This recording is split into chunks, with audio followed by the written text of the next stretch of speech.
Welcome back to T-SAT. నేను మీ Phaneeshwar sir. Indian ఎకానమీకి సంబంధించి పబ్లిక్ ఫైనాన్స్ ప్రభుత్వ విత్తం అన్నటువంటి చాప్టర్ చూస్తున్నాం. ఈ చాప్టర్లో కమోడిటీ ట్రాన్సాక్షన్ ట్యాక్స్ అనేటువంటి ట్యాక్స్ గురించి మనం ఇప్పుడు తెలుసుకుంటున్నాం. అదర్ ట్యాక్సెస్ గురించి డిస్కస్ చేస్తున్నాం. మనం అన్ని రకాలైనటువంటి పన్నుల వ్యవస్థ గురించి చర్చిస్తున్నాం.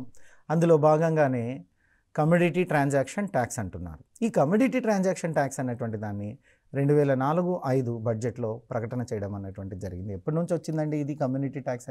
సో కమోడిటీ ట్యాక్స్ మనకు ఎకానమీ వ్యవస్థ కమోడిటీ టు కమోడిటీ అని మనం చెప్పుకున్నాం. క్యాష్ టు కమోడిటీ, కమోడిటీ కండి. మరి ద్రవ్యం నుంచి వస్తువు, వస్తువు నుంచి ద్రవ్యం అని చెప్పుకున్నాం. దానిని ఇక్కడ కమోడిటీ అంటున్నాం. అంటే వస్తువు, దానికి సంబంధించినటువంటి దాని గురించి మనం మాట్లాడుతున్నాం. ఇది ఎప్పుడు 2004-05 సంవత్సరంలో బడ్జెట్లో దీన్ని ప్రవేశపెట్టారు. ఎప్పుడు ఇంట్రడ్యూస్ చేశారు?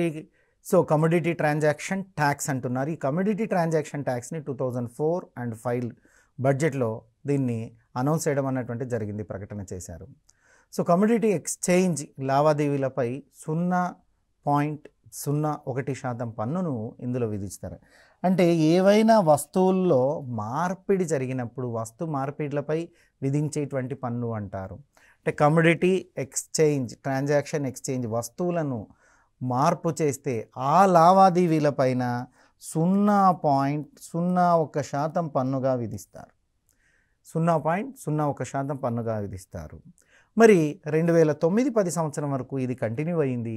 2009-10 సంవత్సరంలో చూసినట్లయితే ఈ కమోడిటీ ట్యాక్స్ అన్నటువంటిది రద్దు చేయబడింది. ఇది రద్దు చేయబడింది. ఎప్పుడు రద్దు చేయబడింది అయ్యా అంటే 2009-10లో రద్దు చేశారు. అంటే 5 సంవత్సరాలు మాత్రమే ఉంది. 2004-05లో దీన్ని ప్రవేశపెట్టారు. 9-10లో దీన్ని రద్దు చేయడం అన్నటువంటిది జరిగింది. ఇక ఆ తర్వాత చూస్తే 2013-14 బడ్జెట్లో వ్యవసాయేతర ట్రాన్సాక్షన్స్కి సంబంధించి కమోడిటీ ట్రాన్సాక్షన్ మరలా తిరిగి ప్రవేశపెట్టారు. అంటే 2010లో క్లోజ్ చేసిన దాన్ని మళ్ళీ 2013-14లో అంటే మళ్ళీ ఒక 3 సంవత్సరాల తర్వాత ప్రభుత్వం వారు ఏం చేశారయ్యా అంటే దీన్ని బడ్జెట్లో వ్యవసాయేతర, అంటే అగ్రికల్చర్ తప్ప, నాన్ అగ్రికల్చర్ అంటారు. వ్యవసాయం కాకుండా, వ్యవసాయేతర అంటే వ్యవసాయం కాకుండా వేరే అని అర్థం అండి. సో దాన్ని MCX చెప్తున్నారు, మల్టీ కమోడిటీ ట్రాన్సాక్షన్ ట్యాక్స్ అంటారు. సో ఇది వ్యవసాయేతర అంటే వ్యవసాయానికి కాకుండా మిగతా వాటికే తీసుకుంటున్నారు. సో ఏం చెప్తున్నారయ్యా అంటే multi commodity tax, multi commodity transaction tax అంటున్నారు. ఈ మల్టీ కమోడిటీ ట్రాన్సాక్షన్ ట్యాక్స్లపై సో కమోడిటీ ట్రాన్సాక్షన్ మరలా తిరిగి ప్రవేశపెట్టడం అన్నటువంటిది జరిగింది. ఏ సంవత్సరము? 2013-14లో దీన్ని తిరిగి ప్రవేశపెట్టడం అన్నటువంటిది జరిగింది. ఇక 4వది పోల్ ట్యాక్స్. ఈ పోల్ ట్యాక్స్ గురించి మీరు బాగా చదివింటారండి. పోల్ ట్యాక్స్ అంటే ఏంటంటే సంపద, ఆదాయంతో సంబంధం లేకుండా సమాజంలో అన్ని రకాల వర్గాలపై విధించేటువంటి పన్ను. ఇందులో సంపదకేం ప్రయారిటీ ఉండదు, సంబంధం ఉండదు. ఆదాయానికి కూడా ఎలా సంబంధము ఉండదు. కానీ సమాజంలో అన్ని వర్గాల ప్రజలపైన విధించేటువంటి పన్ను సో ఈ పోల్ ట్యాక్స్గా మనం చెప్తున్నాం. సో సమాజంలో అన్ని వర్గాలపై విధించబడేటువంటి పన్ను. ఇక టోబిన్ ట్యాక్స్ అంటున్నారు. యాక్చువల్గా వీరు నోబెల్ గ్రహీత ఎవరయ్యా అంటే టోబిన్ అనేటువంటి వారు. సో నోబెల్ గ్రహీత అయినటువంటి టోబిన్, వీరి సూచన ప్రకారం ఈ పన్నును అంతర్జాతీయ లావాదేవీలన్నింటిపైన విధిస్తే ఆ దేశానికి పన్ను ఆదాయం పెరుగుతుందని ఈయన సూచించారు. సో ఈయన సూచన ప్రకారం అంటే వీరు ప్రఖ్యాత ఆర్థికవేత్త టోబిన్ గారు, వీరికి నోబెల్ బహుమతి కూడా వచ్చింది. మరి వీరు సూచన చేశారు. ఏం సూచన చేశారయ్యా అంటే అంతర్జాతీయ లావాదేవీలన్నింటిపైన, అంటే ఆల్ ఇంటర్నేషనల్ ట్రాన్సాక్షన్స్ పైన ట్యాక్స్ ఇంపోజ్ చెయ్యండి. అలా ట్యాక్స్ ఇంపోజ్ చేస్తే మనకు ఆదాయం వస్తుంది, ఆయా దేశాలకు ఆదాయం వస్తుంది. అంతర్జాతీయ లావాదేవీలన్నింటిపైన విధిస్తే ఆ దేశానికి పన్ను ఆదాయం పెరుగుతుందని వారు సూచన చేశారు. ఎవరు? టోబిన్ గారు. ఆయన సూచనను అనుసరించి ఈ ట్యాక్స్ పేరు కూడా ఆయన పేరు మీదనే ఉంది. దీన్ని మనం టోబిన్ ట్యాక్స్ అని పిలుస్తున్నాము. ఉదాహరణకు ఏకపక్ష బదిలీలపై ఈ పన్ను విధిస్తారండి. అంటే ఒకే విధమైన ట్రాన్సాక్షన్స్ జరిగినాయంటే దానిపైన టోబిన్ ట్యాక్స్ అన్నటువంటి దాన్ని విధించడం జరుగుతుంది. ఇకపోతే సెక్యూరిటీ ట్రాన్సాక్షన్ ట్యాక్స్ అనేటువంటిది ఉంది. దాన్ని మనం STTగా పిలుస్తున్నాము. సెక్యూరిటీస్ ట్రాన్సాక్షన్ ట్యాక్స్ అని పిలుస్తున్నాము. దీనిని 2004లో ప్రవేశపెట్టడం అన్నటువంటిది జరుగుతుంది. ఇది ఎప్పుడు తీసుకొచ్చారయ్యా అంటే 2004లో తీసుకురావడం అన్నటువంటిది జరుగుతుంది. STT సెక్యూరిటీ ట్రాన్సాక్షన్ ట్యాక్స్ దీన్ని 2004లో తీసుకురావడం అన్నటువంటిది జరిగింది.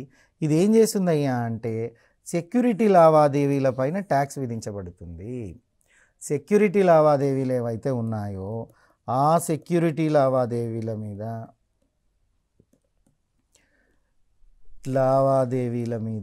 పన్ను విధిస్తున్నారు. ఆ సెక్యూరిటీ లావాదేవీల మీద పన్ను విధిస్తారు. ఆ సెక్యూరిటీ లావాదేవీల మీద పన్ను విధించడం అన్నటువంటిది జరిగింది. సో దీన్నే మనం ఏం చెప్తున్నామయ్యా అంటే సెక్యూరిటీ లావాదేవీల పైన విధించేటువంటి పన్నుగా చెప్తున్నాం. ఇక CST is very very important. So ఇది పరీక్షకు మనం ఎక్స్పెక్ట్ చేయదగిన క్వశ్చన్ అండి. సెంట్రల్ సేల్స్ ట్యాక్స్ అంటున్నారు. Central sales tax. ఈ సెంట్రల్ సేల్స్ ట్యాక్స్ని CSTగా మనం పిలుస్తూ ఉన్నాం. సో దీనిని ఎప్పుడు ప్రవేశపెట్టారయ్యా అంటే 1950లోనే ప్రవేశపెట్టడం అన్నటువంటిది జరిగింది. 1950లో ఈ CSTని సెంట్రల్ సేల్స్ ట్యాక్స్ని ప్రవేశపెట్టడం అన్నటువంటిది జరిగింది. CSTని చూసినట్లయితే సెంట్రల్ సేల్స్ ట్యాక్స్ అనేటువంటి దాన్ని ప్రవేశపెట్టడం జరిగింది. ఈ పన్ను రేటు 2% ఉంటుంది. ఈ పన్ను రేటు ఎంత ఉందయ్యా ఇది అంటే 2% ఉంటుందండి. పన్ను రేటు మనం చూసినట్లయితే 2% ఉంటుంది. సో దేని పన్ను రేటు? CST పన్ను రేటు. CST పన్ను రేటు 2%గా CST పన్ను రేటు 2%గా ఉంటుంది. ఈ CST పన్ను రేటు 2%గా ఉంటుంది. ఈ CST పన్నుని 1950 సంవత్సరంలో భారతదేశంలో ప్రవేశపెట్టడం అన్నటువంటిది జరిగింది. సో అంతర్రాష్ట్రీయ విక్రయాలపై ఈ పన్ను ఉంటుందండి. అంతర్రాష్ట్రీయ విక్రయాలపై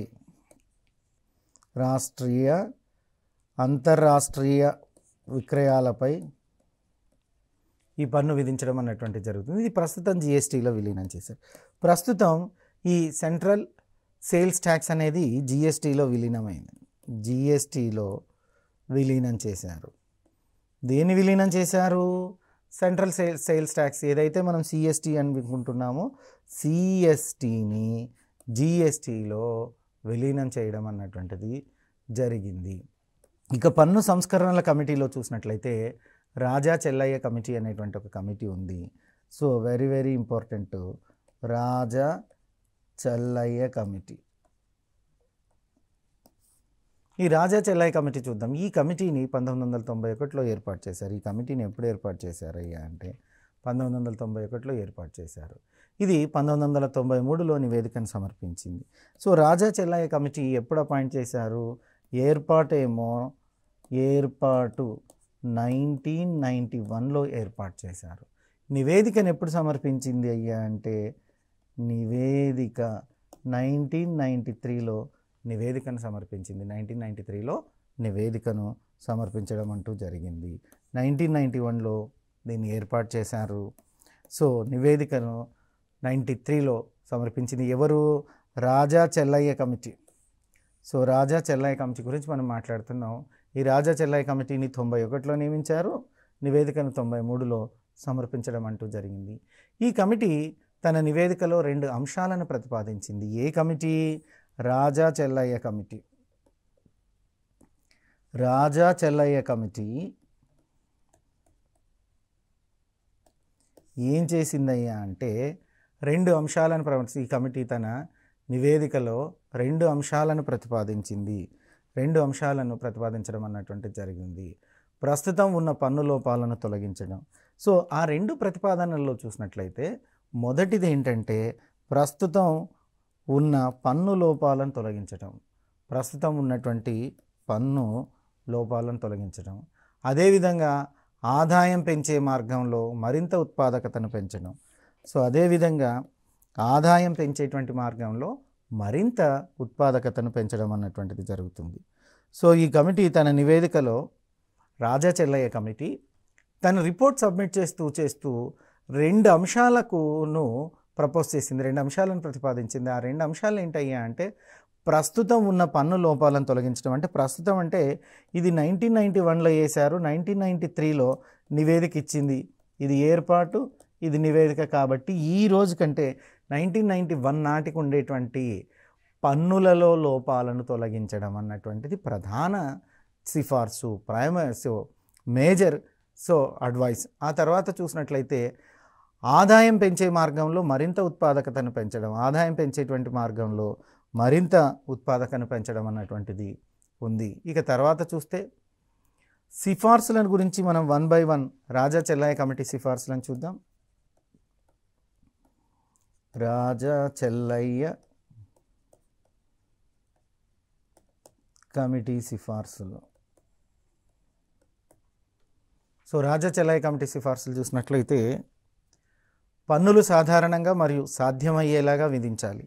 ఫస్ట్ ఈయన ఏం చెప్తున్నాడయ్యా అంటే, పన్నులు పెద్దగా ఎక్కువ మొత్తం వద్దండి, కట్టడానికి సాధ్యపడే విధంగా ఉండాలి.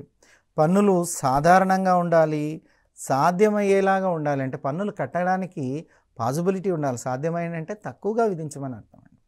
పన్ను విధానం సాధారణంగా చేయుటకు 2 మార్గాలను అనుసరించాలి. నిజాయితీగా పన్ను చెల్లించే వారికి ఇబ్బంది కలగకుండా చూడాలి. ఈ 3 ఈయన సిఫార్సులో చూసినట్లయితే, మొదటి సిఫార్సు ఏం చెప్తున్నారయ్యా అంటే, పన్నులు సాధారణంగా మరియు సాధ్యమయ్యేలాగా విధించాలి. సో రెండవది, ఇది ఫస్ట్ వన్, పన్నులు సాధారణంగా ఉండాలంట, అదేవిధంగా సాధ్యమయ్యేలా విధించాలంట. ఇక మూడోది చూసినట్లయితే, పన్ను విధానం సాధారణంగా చేయుటకు 2 మార్గాలు ఉన్నాయి. పన్ను విధానం సాధారణం చేయుటకు 2 మార్గాలను అనుసరించాలి. ఇక మూడోది చూసినట్లయితే, నిజాయితీగా పన్ను చెల్లించే వారికి ఇబ్బంది కలగకుండా చూడాలి. నిజాయితీగా పన్ను చెల్లించే వారికి ఇబ్బంది కలగకుండా చూడడం అన్నటువంటిది తర్వాతి అంశం. తక్కువ పన్ను రేట్లను విధించాలి. అదేవిధంగా పన్ను ఎగవేతలు తగ్గుతాయి. ఎప్పుడైతే పన్ను రేటు తగ్గుతుంది, it's very very very important. 30% 40% పన్ను వేయడం ఎందుకండి? పన్ను తక్కువ వేస్తే కడతారు, ఎక్కువ పన్ను కట్టాలంటే వారికి కూడా బాధ అవుతుంది. కాబట్టి తక్కువ పన్ను రేట్లను విధించండి. దీనివల్ల పన్ను ఎగవేతలు తగ్గుతాయి. అంటే పన్ను ఎగవేసే వాళ్ళ సంఖ్య తగ్గుతుంది, ప్రభుత్వానికి ఎక్కువగా పన్నులు కడతారు, తద్వారా ప్రభుత్వానికి ఆదాయం వస్తుంది అన్నటువంటిది రాజా చెల్లయ్య గారి అభిప్రాయం. రాజా చెల్లయ్య గారు ఏం చెప్తున్నారు? తక్కువ పన్ను రేట్లు విధించండి అని చెప్తున్నారు. రాజా చెల్లయ్య కమిటీ నివేదికలు చూస్తున్నాం. ఈ రాజా చెల్లయ్య కమిటీ సిఫార్సు మనం చూస్తున్నాం. తక్కువ పన్ను రేట్లను విధించాలి, దీనివల్ల పన్ను ఎగవేతలు తగ్గుతాయి. రెండోది చూసినట్లయితే, ద్వంద్వ పన్ను విధానాన్ని తొలగించాలి. ద్వంద్వ పన్ను విధానాన్ని తొలగించాలి అంటే, దీనివలన పరిశ్రమలు అభివృద్ధి జరుగుతుంది. పరిశ్రమల అభివృద్ధి జరుగుతుంది. 2 విధాలుగా 2 పన్నులు వేస్తున్నారు. ద్వంద్వ పన్ను విధానాన్ని అనుసరిస్తున్నారు. ఈ ద్వంద్వ అంటే 2 అండి. ద్వంద్వ అంటే 2 పన్నుల విధానాన్ని అనుసరిస్తున్నారు. ఈ 2 పన్నుల విధానాన్ని తగ్గించండి, తొలగించండి, దీనివల్ల పరిశ్రమల అభివృద్ధి జరుగుతుంది అని చెప్పారు అని రాజా చెల్లయ్య గారి సూచనలు. ఇక తర్వాత చూసినట్లయితే, విదేశీ కంపెనీల మధ్య పన్ను రేట్లలో వ్యత్యాసాలను తగ్గించాలి. ఈ పన్ను రేట్లలో చూసినట్లయితే, దేశీయ కంపెనీలకు ఒక విధంగా పన్నులు ఉన్నాయి, విదేశీ కంపెనీలకు ఒక విధంగా పన్నులు ఉన్నాయి. ఈ పన్ను రేట్లలో ఉండేటువంటి వ్యత్యాసం, డిఫరెన్స్ ఏదైతే ఉందో ఆ డిఫరెన్స్ని తగ్గించండి అంటున్నారు. ఆ డిఫరెన్స్ని తగ్గించండి. సర్చార్జ్, ఫస్ట్ వన్ సర్చార్జీ మొదలైన వాటిని కలిపి గరిష్టంగా 40% కంటే పెరగవద్దు. వీలైతే సర్చార్జీలను తొలగించండి. టోటల్గా సర్చార్జెస్లతో కలుపుకొని కూడా 40% కంటే పన్ను పెరగొద్దు. గరిష్టంగా అంటే మ్యాక్సిమం 40% పెరగకుండా, అంతకన్నా పెరగకుండా చూడండి. సర్చార్జీలు కానీ మొదలైన వాటిని గరిష్టంగా కలిపి 40% కంటే ఎక్కువగా పెరగకూడదు అనేటువంటిది వీళ్ళు. వీలైనంత వరకు ఆ ఛార్జీలను తొలగించమనే చెప్తున్నారు. ఇక రెండోది, విదేశీ కంపెనీల పైన గరిష్టంగా 50% వరకు పన్ను విధించవచ్చు. విదేశీ కంపెనీల మీద అయితే 50% విధించండి, నష్టం ఏం లేదు. కానీ దేశీయ కంపెనీల మీద విధించకండి. విదేశీ కంపెనీల్లో 50% పన్ను విధించవచ్చు. విదేశీ కంపెనీలలో ఎంత పన్ను విధించవచ్చయ్యా అంటే 50% పన్నును విధించవచ్చు. ఇక ఆ తర్వాత చూసినట్లయితే దేశీయ విదేశీయ కంపెనీల మధ్య పన్ను వ్యత్యాసము 7.5 నుంచి 10% వరకు ఉండాలి. ఈ రెండు కంపెనీల మధ్య ఏ రెండు కంపెనీలు అంటే దేశీయ కంపెనీ మరి అదేవిధంగా విదేశీయ కంపెనీ, ఈ రెండింటి మధ్యలో దేశీయ విదేశీయ కంపెనీల మధ్య చూసినట్లయితే పన్ను వ్యత్యాసం అంట ఎంత ఉండాలంట, పన్ను వ్యత్యాసం చెప్తున్నారు. ఈ పన్ను వ్యత్యాసం చూసినట్లయితే 7.5% నుండి 10% వరకు ఉండాలి. 7.5% నుంచి 10% వరకు పన్ను వ్యత్యాసం ఉండాలన్నటువంటి దాని గురించి ఇక్కడ మనకు డిస్కషన్ చేయడం అన్నటువంటిది జరుగుతుంది. దేశీయ విదేశీయ కంపెనీల మధ్య పన్ను వ్యత్యాసము 7.5% నుంచి 7.5% నుంచి ఎంతవరకు ఉండాలంటయ్యా? 7.5% నుంచి 10% మధ్య ఉండాలి. మూలధన రాబడి పన్ను హేతుబద్ధీకరణ చేయాలి. మూలధన రాబడి పన్నును హేతుబద్ధీకరణ చేయాలి. ఉత్పాదకత మరియు అనుత్పాదకత సంపదను వేరు చేయాలంటే productivity income, non productivity income అంటారు. ఉత్పాదకత వ్యయాన్ని, ఉత్పాదకత రాబడిని, ఉత్పాదకత మరియు అనుత్పాదక సంపదను వేరువేరు చేయండి. ఉత్పాదక సంపద వేరు, అనుత్పాదక సంపదను వేరువేరుగా చేయండి. వీటి ఆధారంగానే పన్నును విధించండి. వీటి ఆధారంగానే పన్నును విధించండి అని చెప్తున్నారు. వీటి ఆధారంగానే పన్నును విధించమని చెప్పడం అన్నటువంటిది జరుగుతుంది. ఇది దానికి రాజా చెల్ల ఇచ్చినటువంటి సూచనలు. ఇక ఉత్పాదకత అయినటువంటి షేర్స్ కానీ, సెక్యూరిటీల విషయం కానీ, షేర్సు, సెక్యూరిటీలు,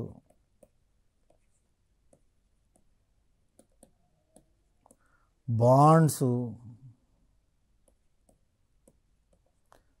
వీటిపై పన్ను తొలగించాలని సూచిస్తున్నారు. వీటిపై పన్నును తొలగించాలి.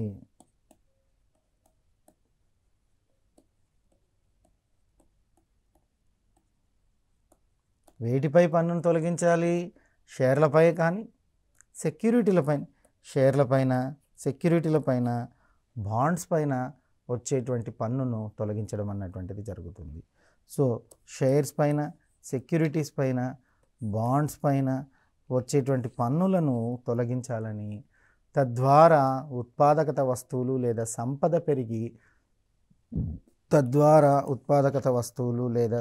పెరిగి అభివృద్ధికి దారితీస్తుంది. తర్వాత చూసినట్లయితే టారిఫ్ని తొలగించమని చెప్తున్నారు.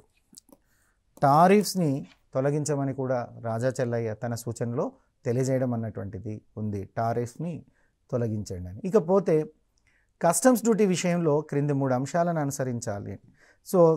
కస్టమ్స్ డ్యూటీకి సంబంధించినటువంటి వాటిలో ఒక 3 ఇంపార్టెంట్ ఇష్యూస్ చెప్తున్నాడు. 3 అంశాలకు ప్రాధాన్యతనివ్వడం అన్నటువంటిది జరుగుతుంది కస్టమ్ డ్యూటీ విషయంలో. క్రింది 3 అంశాలను అనుసరించాలన్నటువంటిది చెప్తుంది. అవి ఏంటంటే టారిఫ్లను సాధారణ స్థాయిలోకి తగ్గించాలి. టారిఫ్లు ఎక్కువగా ఉంటున్నాయండి. ఎక్కువగా ఉండడం వల్ల పన్ను ఎక్కువ వస్తుందని మనం అనుకుంటున్నాం, కానీ పన్ను ఎగవేతదారులు ఎక్కువగా ఉంటుంది. అందుకోసమే టారిఫ్ అన్నటువంటి దాన్ని సాధారణ స్థాయికి తగ్గించండి. టారిఫ్ రేట్లతో తగ్గింపు చేయండి. టారిఫ్ రేట్లలో రేట్లలో తగ్గింపు చేయండి. తర్వాత చూస్తే అంతిమ వినియోగదారులకు లేదా చివరగా ఉపయోగించే వారికి మినహాయింపులు ఇవ్వండి. అంతిమ వినియోగదారులకు లేదా చివరగా ఉపయోగించిన వారికి మినహాయింపులు ఇవ్వండి అంటున్నారు. ఎక్సైజ్ పన్నులో హేతుబద్ధీకరణను పాటించాలి. ఎక్సైజ్ పన్నులో హేతుబద్ధీకరణను పాటించాలి. ఇది ద్రవ్యోల్బణంతో ముడిపడి ఉంటుంది. ఇది ఎప్పుడైతే ఎక్సైజ్ పన్నులు అంటున్నారో దాంట్లో రేషనలైజేషన్ అంటే చూసి దాన్ని కొంచెం హేతుబద్ధీకరణను పాటించండి అంటుంది. ఈ హేతుబద్ధీకరణ పాటించేటప్పుడు ద్రవ్యోల్బణం అన్నటువంటి సబ్జెక్టు ఇది ద్రవ్యోల్బణంతో కూడా ముడిపడి ఉంటుంది అని చెప్పడం జరిగింది. మరి ఈ రాజా చెల్లయ్యలోని అతి ముఖ్యమైనటువంటి సిఫార్సులను చూసినట్లయితే ఆదాయ పన్ను స్లాబులను కుదించి పన్ను రేటును తగ్గించడం అన్నది వీరిచ్చినటువంటి ప్రధాన సిఫార్సు. వీరిచ్చిన ప్రధాన సిఫార్సు ఏంటంటే పన్ను స్లాబులను కుదించమని, పన్ను స్లాబులను తగ్గించండి, పన్ను రేటును తగ్గించండి. పన్ను స్లాబులను తగ్గించండి, సో పన్ను స్లాబులను కుదించండి, పన్ను రేటును తగ్గించండి. పన్నుతో పాటు డబుల్ ట్యాక్సైజేషన్ను తప్పించండి. పన్నుతో పాటు డబుల్ ట్యాక్సేషన్ని తగ్గించండి. సంపద పన్ను, ఎక్సైజ్ సుంకం, క్యాపిటల్ గెయిన్స్, పన్నులను హేతుబద్ధీకరించండి.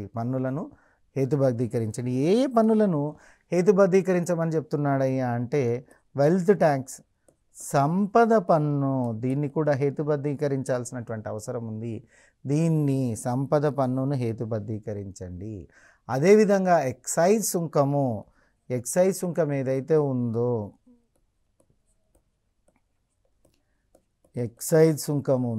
ఆ ఎక్సైజ్ సుంకమును సో హేతుబద్ధీకరించండి. అదేవిధంగా క్యాపిటల్ గెయిన్స్ ఈ పన్నులలో హేతుబద్ధీకరణ చేయండి ఇలాంటి పన్నులకి అని రాజా చెల్లయ్య తన నివేదికలో చెప్తున్నాడు. ఇకపోతే కస్టమ్స్ సుంకాన్ని తగ్గించండి, కస్టమ్స్ డ్యూటీని తగ్గించడం, చిన్న వ్యాపారుల పైన పన్ను విధించే వసూలు చేయటం. సో కస్టమ్స్ డ్యూటీని తగ్గించాలంటే చిన్న వ్యాపారుల పైన పన్నును విధించండి, వసూలు చేయండి, చిన్న వ్యాపారులను మనం వదిలిపెడుతున్నామని చెప్పారంట అని. సో చిన్న వ్యాపారుల పైన పన్ను విధించి వసూలు చేయమని రాజా చెల్లయ్య కమిషన్ సూచిస్తుంది. ఇక తర్వాత చూసినట్లయితే కార్పొరేషన్ పన్నును సులభతరం చేయటం అన్నటువంటిది. ఈ కార్పొరేషన్ పన్ను ఏదైతే ఉందో దాన్ని సులభతరం చేయమని రాజా చెల్లయ్య కమిటీ చెప్పడం అన్నటువంటిది జరుగుతుంది. రాజా చెల్లయ్య తన నివేదికలో ముఖ్యమైనటువంటి సిఫార్సులను మనం ఒకసారి చూసినట్లయితే ఆదాయ పన్ను స్లాబ్ను కుదించటం, పన్ను రేట్లను తగ్గించటం, పన్నుతో పాటు డబుల్ ట్యాక్సైజేషన్ని తప్పించడం, సంపద పన్ను, ఎక్సైజ్ సుంకము, క్యాపిటల్ గెయిన్స్, పన్నులను హేతుబద్ధీకరించడము, ఇవన్నీ చేయండి. అదేవిధంగా కస్టమ్ సుంకాన్ని తగ్గించి చిన్న వ్యాపారులపై పన్ను విధించడం, వసూలు చేయడం, కార్పొరేషన్ పన్నును సులభతరం చేయడం వంటి అంశాలను చేయండి. ఇక ఆయన నివేదికలను అనుసరించి ప్రభుత్వం ఏం చేసింది, మరి వారిచ్చిన సూచనలన్నింటినీ కూడా ప్రభుత్వం ఇంప్లిమెంట్ చేసిందా లేదా, అసలు ప్రభుత్వం తీసుకున్న చర్యలు ఏంటి అన్నటువంటి అంశాన్ని మనం చూద్దాం.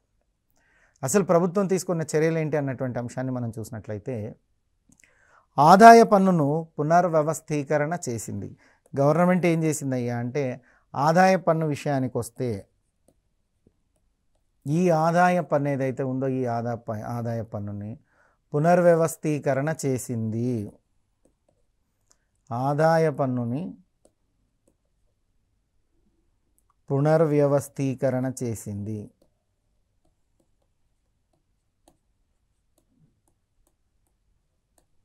ఒకటి, దీనిలో భాగంగా పన్ను విధించే ఆదాయాన్ని పెంచుతున్నారు. ఆదాయ పన్నును పునర్వ్యవస్థీకరణ చేసి పన్ను తగ్గించలే, దీనిలో పన్ను విధించే ఆదాయాన్ని పెంచుతున్నారు. పన్ను విధించే ఆదాయాన్ని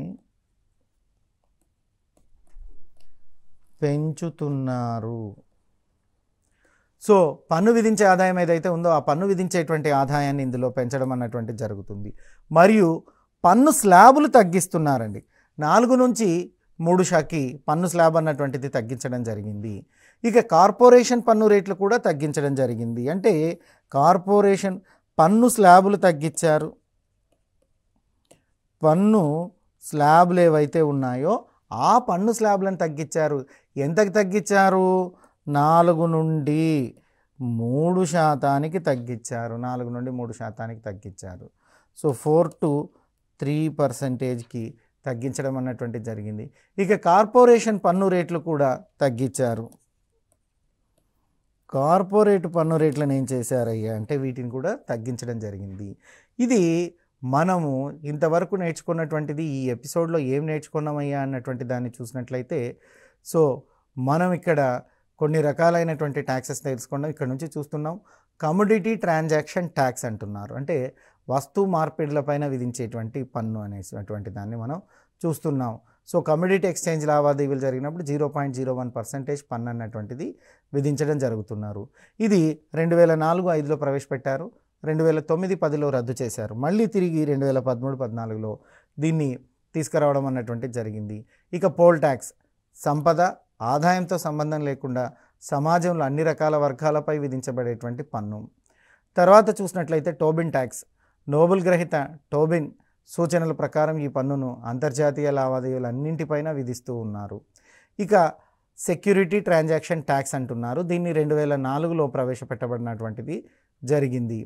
సెంట్రల్ సేల్స్ ట్యాక్స్ అంటున్నారు, ఇది సెంట్రల్ సేల్స్ ట్యాక్స్ అంటున్నారు, ఇది 1950 నుంచే మన ప్రభుత్వం అమలు చేయడం అన్నటువంటిది జరుగుతుంది. ఇందులో పన్ను రేటు 2%గా ఉండేది, ప్రస్తుతం చూసినట్లయితే ఇది జీఎస్టీలో విలీనం చేయబడింది. ఇక పన్ను సంస్కరణల కమిటీ చూసినట్లయితే రాజా చెల్లయ్య అధ్యక్షంలో 1991లో కమిటీని వేశారు, దాన్నే మనం పన్ను సంస్కరణల కమిటీ అంటున్నాం. ఈ పన్ను సంస్కరణల కమిటీ 1993లో తమ నివేదికను సమర్పించింది.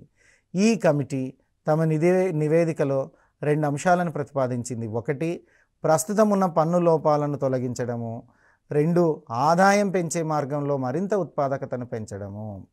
సో ఈ రాజా చెల్లయ్య కమిటీ ఇచ్చినటువంటి దాంట్లో చూసినట్లయితే ఈ నివేదికలో 2 అంశాలు ప్రధానంగా ఉన్నాయి. అందులో మొదటి అంశం ఏంటయ్యా అంటే ప్రస్తుతం ఉన్న పన్ను లోపాలను తొలగించండి, ఆదాయం పెంచే మార్గాలను చూడండి. తర్వాత చూస్తే పన్నులు సాధారణంగా మరియు సాధ్యమయ్యేలాగా ఉండాలి, పన్ను విధానంలో సాధారణం చేయుటకు 2 మార్గాలను అనుసరించాలి, నిజాయితీగా పన్ను చెల్లించే వారికి ఇబ్బందులు కలగకుండా చూడాలి, తక్కువ పన్ను రేట్లను విధించాలి, దీనివల్ల పన్ను ఎగవేత తగ్గుతుంది, ద్వంద్వ పన్ను విధానాన్ని తొలగించాలి, దీనివల్ల పరిశ్రమలు అభివృద్ధి చెందుతాయి. ఇక దేశీయ విదేశీయ కంపెనీల మధ్య పన్ను రేట్లలో వ్యత్యాసాలు ఉన్నాయండి, ఆ వ్యత్యాసాలను తగ్గించాలని రాజా చెల్లయ్య గారు చెప్తున్నారు. సర్ఛార్జీలను తొలగించండి అంటున్నాడు, సర్ఛార్జీ కలుపుకొని మొదలగు వాటిని కలిపి గరిష్టంగా 40% కంటే ఎక్కువగా పన్నుండరాదు, విదేశీ కంపెనీలకైతే 50% పన్ను వేయవచ్చు, దేశీయ విదేశీ కంపెనీల మధ్య పన్ను వ్యత్యాసం 7.5% నుండి 10% వరకు ఉండొచ్చు. సో అదేవిధంగా చూసినట్లయితే షేర్లు, సెక్యూరిటీలు, బాండ్లు ఈ పన్నులను తొలగించాలి, వీటికి వచ్చేటువంటి పన్నులను. అదేవిధంగా టారిఫ్లను తొలగించాలి, టారిఫ్లు సాధారణ స్థాయిలో తగ్గించడం, టారిఫ్ రేట్లను తగ్గించడం, అంతిమ వినియోగదారులకు లేదా చివరిగా ఉపయోగించేటువంటి వారికి మినహాయింపు ఇవ్వడం వంటి అంశాలను చేయాలి. అదేవిధంగా ఎక్సైజ్ పన్నులో హేతుబద్ధీకరణను పాటించాలి, ఇది ధరల ద్రవ్యోల్బణంతో ముడిపంటూ ఉంటుంది. తర్వాత రాజా చెల్లయ్య నివేదికలోని ప్రధాన అంశాలను మనం చూసినట్లయితే ఆదాయ పన్ను స్లాబ్ను గురించి, పన్ను రేట్లను తగ్గించడం, పన్నుతో పాటు డబుల్ ట్యాక్సేషను, సంపద పన్ను, ఎక్సైజ్ సుంకం, కాపిటల్ గెయిన్స్ ఈ మొదలగు వాటినన్నిటికీ హేతుబద్ధీకరించడం, కస్టమ్ సుంకాన్ని తగ్గించడం, చిన్న వ్యాపారులపై పన్ను విధించడం, వసూలు చేయడం, కార్పొరేషన్ పన్నును సులభతరం చేయటం అన్నటువంటివి రాజా చెల్లయ్య గారు ఇచ్చినటువంటి నివేదికలు. మరి ప్రభుత్వం తీసుకున్న చర్యలు చూసినట్లయితే ఆదాయ పన్నును పునర్వ్యవస్థీకరణ చేయడం, దీనిలో భాగంగా పన్ను విధించేటువంటి ఆదాయాన్ని పెంచుతున్నారు, మరియు పన్ను స్లాబ్ 4% నుంచి 3%కి తగ్గించడం అన్నటువంటిది జరిగింది. కార్పొరేషన్ పన్ను రేట్లను తగ్గించడం అన్నటువంటిది జరిగింది. ఇది గవర్నమెంట్ తీసుకున్నటువంటి యాక్టివిటీసు. ఇంకా గవర్నమెంట్ ఏం తీసుకున్నారు, తర్వాత పన్నుల మీద విజయ్ కేల్కర్ కమిటీ ఏంటుంది, ఈ తదియాది అంశాలన్నీ కూడా మనం రాబోయే ఎపిసోడ్లో చూద్దాం. సో ఈ ఎపిసోడ్ ఇంతటితో మనం స్టాప్ చేసేద్దాం. మీ ఫణీశ్వర్ టీ సాట్, థ్యాంక్ యూ.